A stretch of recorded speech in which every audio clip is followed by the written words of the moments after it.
Hello there everyone, and welcome to this new campaign, and welcome back to Empire Total War, as we had a vote. Pirate Uber was the mod that won, and the nation that won the vote as well was Sweden. So we're gonna play Sweden in Pirate Uber. Let's go ahead and set it up right here now. So I'm not gonna start it here because I've gone ahead and modded the army sizes from 20 to 30 units. So I'm gonna go ahead and load a save to start it up, but I'll go ahead and show you here what the what I'm setting up for the what I've set up for the save. So long campaigns, the highest battle difficulty and campaign difficulty. We're gonna be playing Sweden for the 1703 campaign. And that's about it. So, as there's going to be a lot here in the first episode, why don't we go directly into the campaign. Ladies and gentlemen, welcome to the Swedish Empire and what we'll make of it. But before we go ahead and start moving our pieces around on the board, reshuffling the cabinets and so on, I wanted to go ahead and plug paid membership on this channel. So you'll get your name at the end of the video and a thanks for supporting the channel, but you also get to name a unit during the campaign.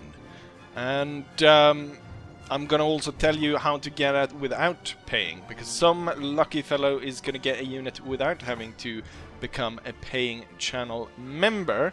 But we can start by going through the current unit that the paying channel members has. So we have a number of which has been selected. 1 grenadier unit, 1 guard cavalry, and then 3 elite infantry has been selected for specific names by the paying channel members. So first off is Youngban, which has decided to name the Lifeguard Regiment Cavalry to the unit name of Henrik's Royal Lions. Then we've got the 3 elite infantries, which have the name Macrob's Brigade, the Iron Brigade, and Izzy's Farts. Now, fart might sound a bit rude, however, fart actually translates to speed in Swedish, so it could be maybe the Royal Lightfoot then, because they are speedy? I don't know. Speedy perhaps because they're expelling hot gases from the rear ends.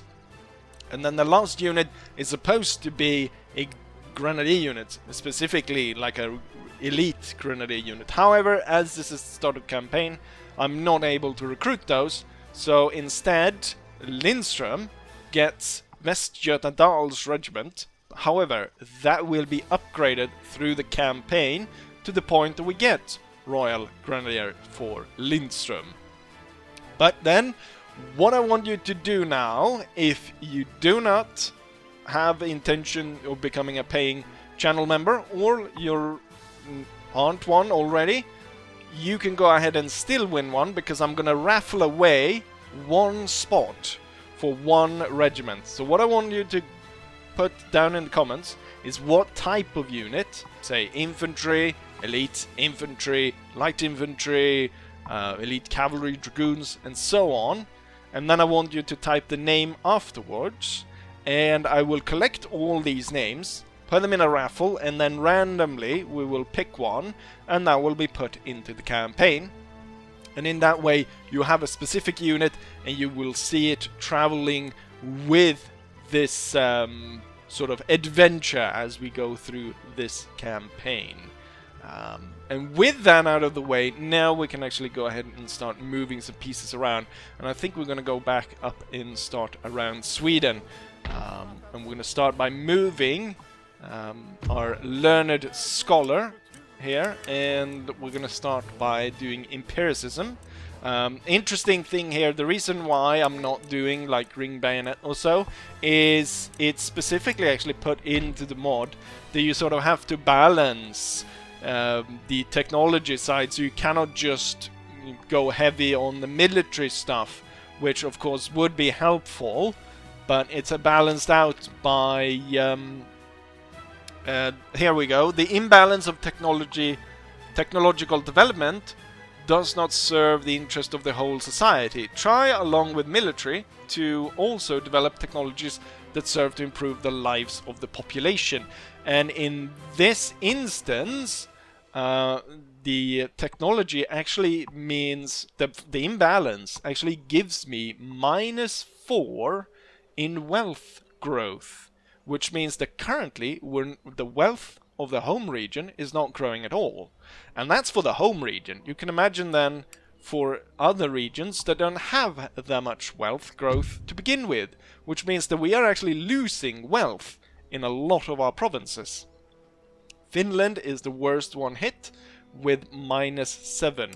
Now, I'm not going to be able to correct that immediately, but one thing that I will do for Finland is that we will spend some money to build an iron mine.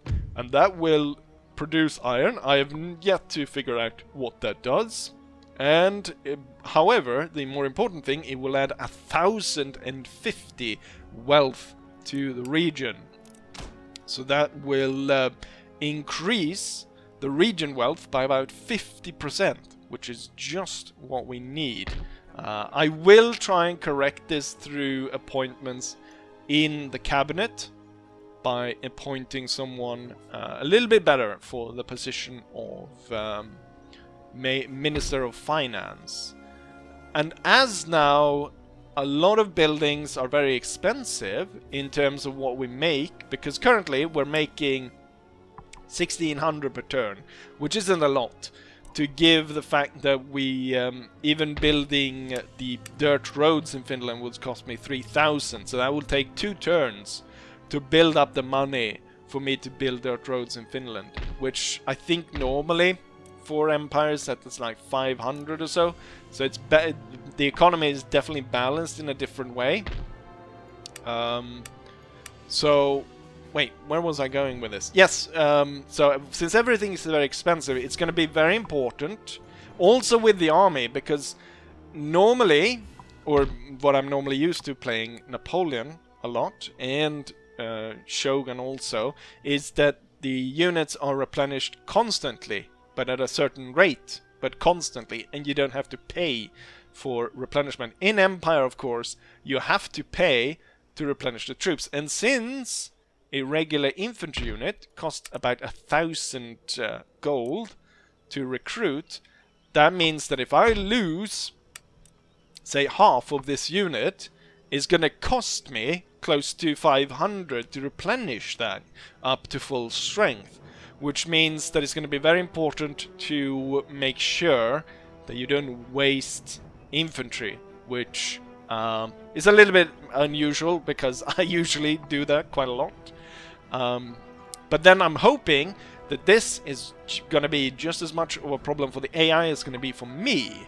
So what we're going to do up here, we don't really have, even with, if I would combine these two smaller armies, we would not have enough to take on the fort here at St. Petersburg. However, what I can do is I can send in my cavalry to raid a lot of these smaller villages and hopefully force the Russians to pay to rebuild them, and in that way they won't have money to recruit extra troops. So we still keep the kind of limbo going here. Also really important to attack the church school here, because I'm hoping to convert these guys to Protestants so that it becomes easier for me to conquer this province. We're gonna take the thief, or the rake. We're gonna go ahead and sabotage this building here. Oh, he was unfortunately detected. But that would have been nice otherwise to hit that. So basically all this province is burning except for the trade port. Then we go down here. Now here we have a potential battle situation. We have an army inside, and we have basically an equivalent army outside. However, this is one of those battles where the thing is, they probably going to attack and burn down stuff like this. And this province already has a problem with unhappiness.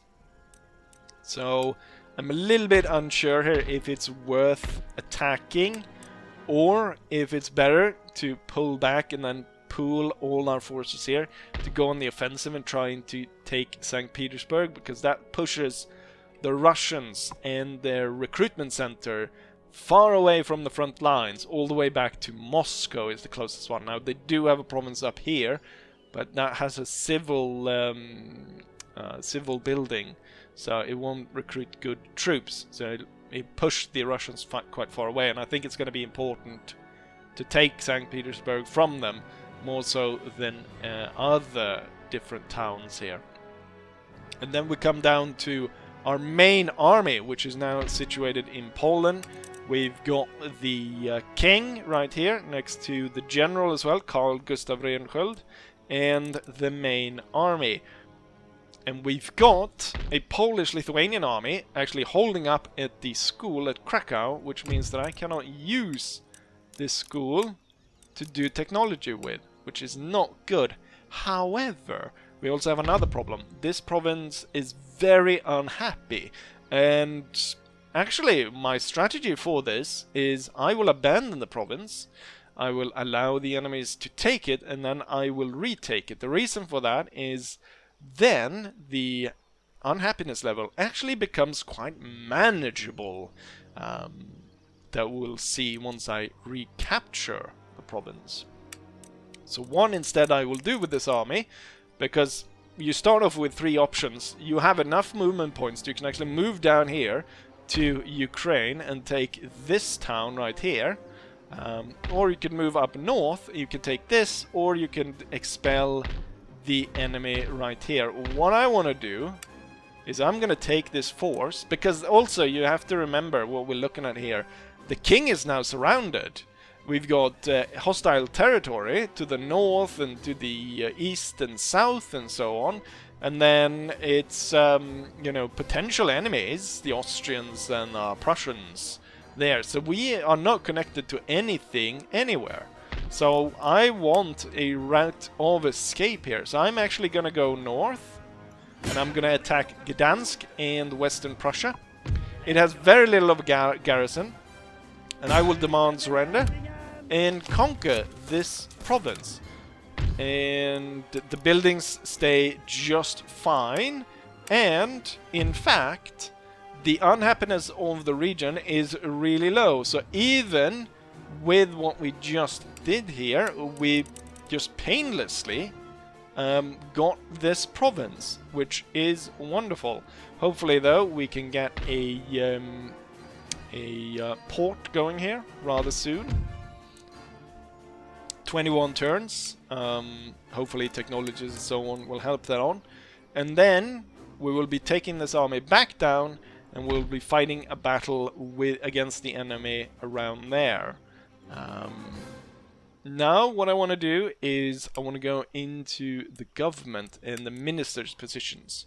So currently we do have a really good amount of really skilled ministers of war or admiralty and so on, but we've got actually even better waiting to take their place. So we got Arvid Horn. Arvid Horn he's got tons of stars, tons of abilities here. He's also 39 compared to the current Lord Treasure, which is 51. It's not that much big difference, but the difference in stars you will see as we appoint him is quite significant. So wealth in the towns in all my regions increase now 10 points per turn. So if we go ahead and look that back, before we were doing a 0 or minus in a lot of these, it's going to increase by an additional 5 because of the minister change. So we will have 5+ going in the home region, and then a lot of these provinces that go -5 will go to 0. And so we stop the bleeding of the countryside due due to the loss here of wealth. And then also the technology will reduce that by 1, so we will gain 1 wealth growth in all the different regions we have. So that's pretty good. It brings us up to 2,400 in terms of what we make per turn. However, we're going to lose this because we're going to lose this. We could have gone south to the Ukrainians because this one has a wealth of 1,000. This one actually has even more than Warsaw. It has 3,000. However, there is a Polish-Lithuanian army here, which I already know about. So that would put our army in between this, even though this one would actually make me more money than this one right here. But I feel like this is the safer option to go here. We were not done with the ministers, so the next minister that I want to switch in is Otto Welling, which I'm gonna go ahead and replace the chief minister, Bernhard Oxenstierna. And what I want to do though before then is I want to clean out all the candidates to open up for potentially new really good candidates to come in and sit here, so that if need be, or if you know a really good one spawns here, I can switch him in for even better. I would like to get, if I could get something like Arvid Horn for justice, that would be great, because I think that could make a big difference. But now what I want to do is I want to just take all these other candidates and move them into the head government, and then move Otto in there. So we gain a little bit more wealth. I think now it actually brings us up to, yeah, it's going to bring us up to 6 per turn, which is going to give us +1 in a lot of these provinces that we do -5, and it's just going to do -1 in Finland. So that's going to do a lot better. Also, once the iron mine is built in Finland, since it will increase the region by 50%, it will also increase the income of 50%. So it will net me another 300 or so, 300, maybe 350 per turn here. So that'll be good, because also it's a province that's far away from the front line, and now anyways. So that's done there. In terms of trade, there isn't really much to do. What I could do is potentially start trading, removing trading with like the United Provinces, and instead selecting a larger nation to trade with, like say the Mughals, because there is a difference there in terms of how much money you make depending on how large the nation is. So we can see the trade we're making most from is the Ottoman Empire and Great Britain, followed by France, and then actually the worst one here is Denmark. However, Denmark is a land route, which is something to remember here. So if I remove Denmark, it doesn't really open up much. Also, we don't know if there is openings to trade with others. What I would potentially like is to keep the Prussians away. So the Prussians have quite a bit of forces around Königsberg, and quite quickly here I think they will be surrounded by us, and they're gonna have no other choice than to attack us. And I kind of want to avoid fighting the Prussians as much as possible, or at least before I'm ready. So it could be that I would end trade with the Netherlands and then instead move to trade with the Brandenburgers instead. But I'm gonna play it cautious here. I'm not gonna set up or break trades right at the beginning here and stuff like that. We'll see what happens though, as potential for an idea in the future here. What I'm also gonna do is, as we're not making a lot of money, and I do want to make a lot more money, is that we're gonna increase a little bit here by sending the Navy to do some work. Currently the upkeep cost of ships is super expensive, so we've got a lot of ships, 3 of them, which cost me 700 per turn for each of these ships, which brings... I have three ships for my navy. The naval upkeep for this is almost 2,000. That's a lot of money, especially since my enemies do not have a navy. The Russians don't have a navy. The Polish lost their only really access to the sea, and really the only one that potentially could have a navy to fight with us is the Danish, but we are not at war with the Danish, so we've got nothing there.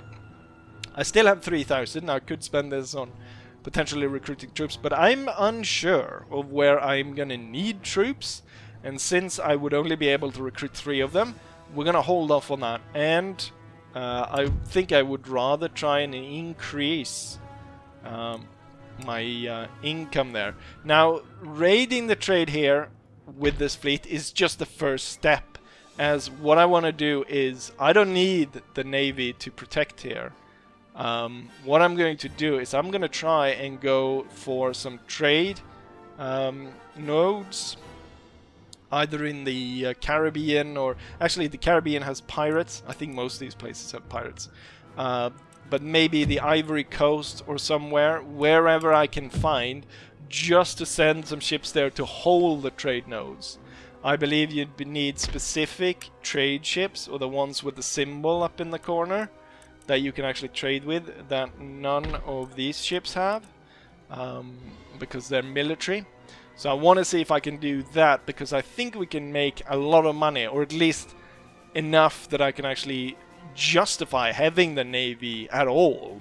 But the thing is, I think we can't even recruit some of the ships we have, and they would take a lot of money to recruit them, and it would take a lot of time to get them back. And I think it's better to have them, and and not want them, than to want them and not have them. And with all of these moves, I think I'm done with all my moves for this turn. And what I think we'll do now is, let's actually do battle, shall we? I think we'll do battle. I think we will conduct this battle right here, kick these guys out, which would open up for this force afterwards to join with the force in the north, and we could actually combine all the troops here and strike St. Petersburg. If necessary, I could recruit pikemen. Don't know about that, but could then recruit some extra troops if needed. Possibly mortar batteries could probably be good to fire shells into whatever fort they have. They have a wooden fort, so that could potentially be good. But right, so this is then the first battle. We're gonna take Liebenhaupt, Adam Ludwig and his force, together with 2 regiments of infantry and 1 regiment of Royal Cavalry. We're gonna attack the Polish here and throw them out before they go ahead and raid the area. The Polish have 666 troops, and there's also going to be 180 Russian reinforcements. The important thing here is we can't form square, and the enemy outnumbers us in terms of cavalry. One thing that before we go ahead, one thing that I have note with a lot of these generals that are moved into regular units is that they die like flies. They die so quickly. They seem to have nowhere near the same sort of protection as when they command a regular Total War general unit. So they die like flies. And in my test run, on the few test runs I've done, each one of them, I lost a king in the first battle he took part in. So that is something to keep in mind, that we might very well lose this general right immediately for this battle. But enough of caveats and so on. Let's go ahead and have ourselves our first battle and get a taste of war. And we find ourselves on the battlefield. The enemies spawned a lot closer than I thought they would be.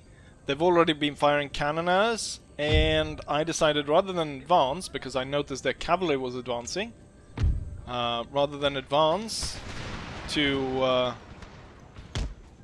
get into a really awkward position here on the hill, as the enemy would be attacking us.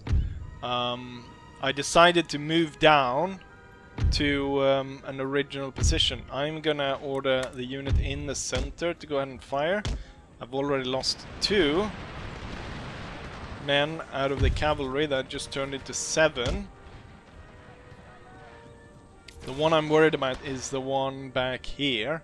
I want to see where he attacks. Plus we've got the Russian unit of cavalry moving in on the flank there.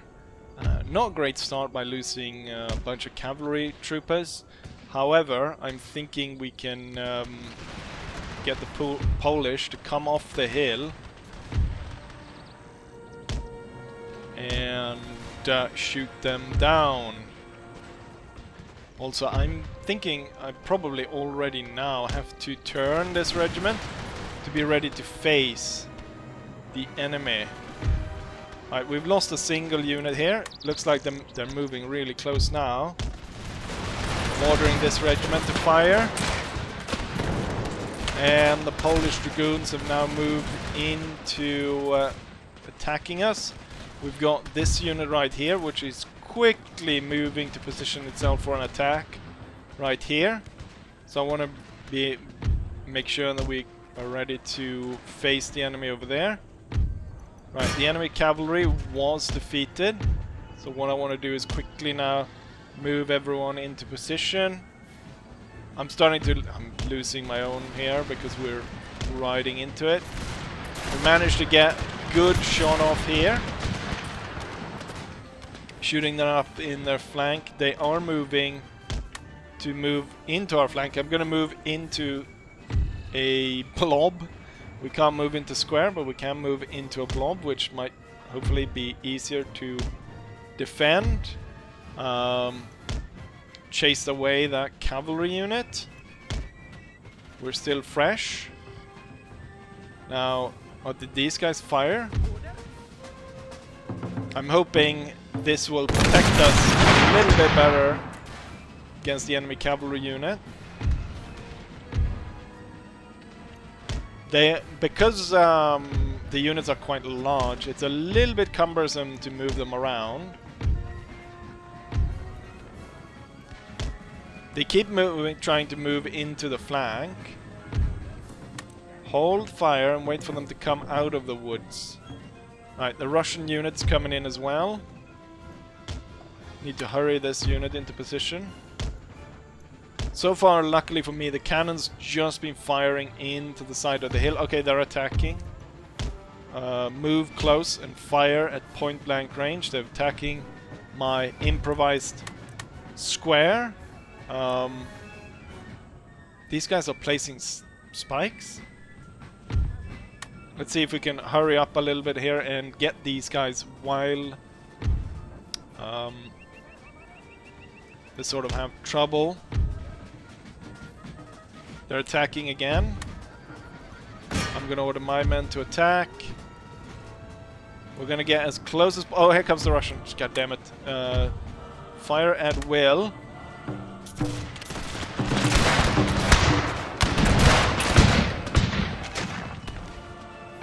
I'm gonna get my cavalry unit to come around. Oh, god damn it, I got these guys too close.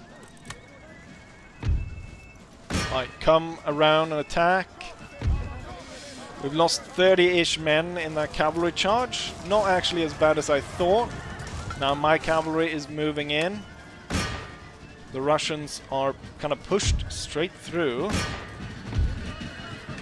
And then I want these units to fire on the cavalry rather than to fight it melee style. Because in the long run that's probably not going to be useful. Enemy general was killed, Bogdan. I'm guessing that would be the Russian commander. Oh, my infantry unit decided to break there. because I ordered it back. That's not good. Oh, it was actually the general unit as well. God damn it. He didn't die though, so that's good. Plus the Russians are down to 30 men for their unit, so I don't think they're coming back. Oh yeah, we've got the this unit is forming up. That's not good. Oh, the Finnish regiment held off and forced the enemy away. This unit though is coming closer. That's not going to be good. Plus my troops are all tired. Alright, good. The general is back. We're gonna have to attack this as soon as possible. They're kind of spread out, so it's kind of perfect to attack them here. If it weren't for the fact that all my units are really tired. But I wonder if just because they're spread out like this, that we do have still have the advantage on them. And even though we did have some units rout, no, you're not supposed to go into the spikes. Maybe I'll send the cavalry around to try and get them on the other side of the spike. The enemy unit is moving beyond the spikes. It's going to be a problem fighting a unit that is right on the spikes like that. Maybe I should just send the cavalry unit to deal with the artillery instead, and let the infantry deal with the infantry. So we'll send the 3rd Regiment of Horse to deal with the guns, and then once the infantry starts fighting here, then the cavalry unit can turn back and attack these guys in the rear. They seem to be firing off their shots into the hill still. Oh no, they fired canister at us. It's pretty clever of the AI to switch to canister that quickly. Something to look out for as we continue this campaign. However, full-on cavalry charge is not going to be stopped by just a measly few shots. The enemy is setting up to fire at us. These guys are tired, exhausted, but we're gonna have to fight exhausted because we cannot lose this. Right, the gun is gone. The Russians should, or the Polish actually, should figure out that it's all over. Okay, they fired at us. They killed a handful of soldiers. We're gonna return fire. Actually, what I'm going to do is... Right, we killed no one with that. Hold fire. Hold fire, and then advance. I'm gonna get the units... Actually, halt and make sure that you are reloaded. I'm gonna get the cavalry, even though they're very tired. Attack the enemy in the rear. And then the infantry will close in and fire close-range volleys on them. Don't fire into the back of the friendly regiment, god damn you. Right, the general unit got hit. Pretty badly, actually. Right. We are fighting.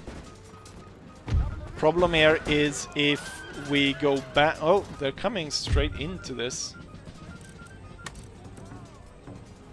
You know what? Fix bayonets. Fix bayonets. Fix bayonets. They're broken.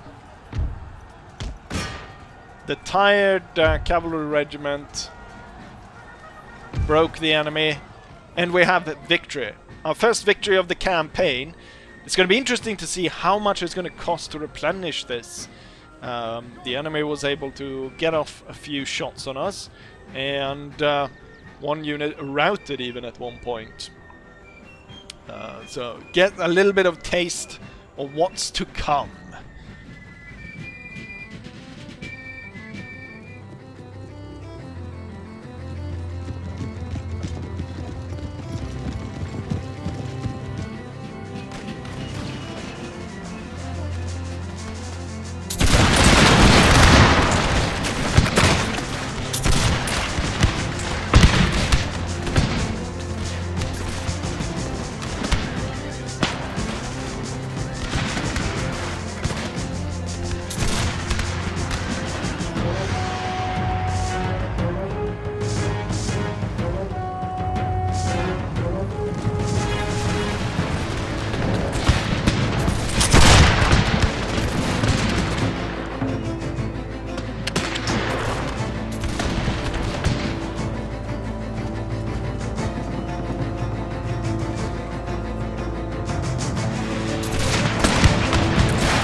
Here's the result of the battle. The enemy deployed 850 men against our 1200 roughly. I ended up losing 250 men during the battle, while the enemy lost their entire force more or less. 700 men lost. They have 153 remaining after the battle. In terms of what we lost and what the enemy killed, there's a difference of about less than 50 men, but still that would be 1/5 that we killed ourselves. I think a lot of it is cavalry charging into friendly units that will trample friendly units, which probably did more than musketry fire, friendly musketry fire. What we can see here is that everyone gained chevrons, which is good, quite a lot of them as well. 2 units increased by 2. Highest kills goes to cavalry, no surprise there, followed by the enlisted regiment, which I think is the one that's commanded by the general. Killed 200, followed by the Finns at 114, and Närke Värmland, which got 84. The interesting thing I want to know, though, is... Okay, so 1 unit survived. The interesting I want to know is what is it going to cost to replenish 150 soldiers. It's going to cost me 1,000 to get these guys back to into shape.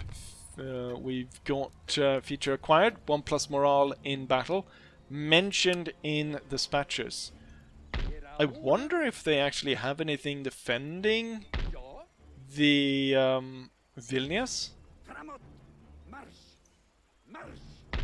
Oh, they only have this, plus they do have troops that spawn here, though. It's better to consolidate these troops and decide whether to go against St. Petersburg or go harder against the Poles, rather than, you know, split the force.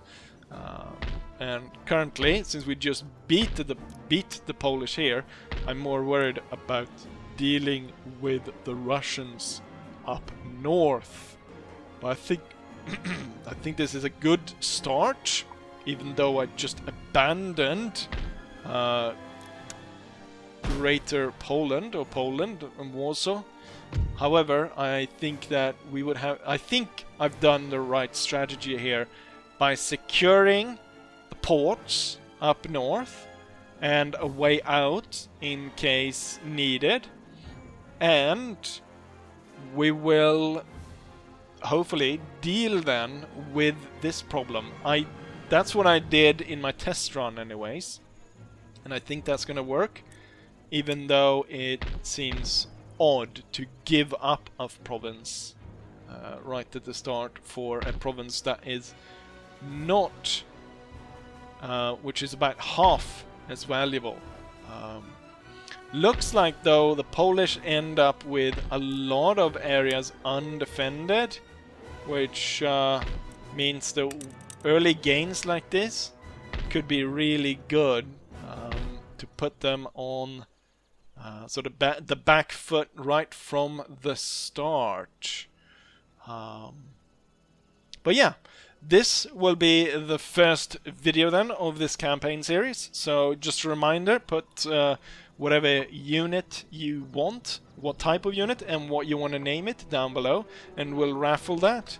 And you know what? With that, I will be saying, like I always say, hopefully you guys enjoyed it, and hopefully I'll see you guys for the next one.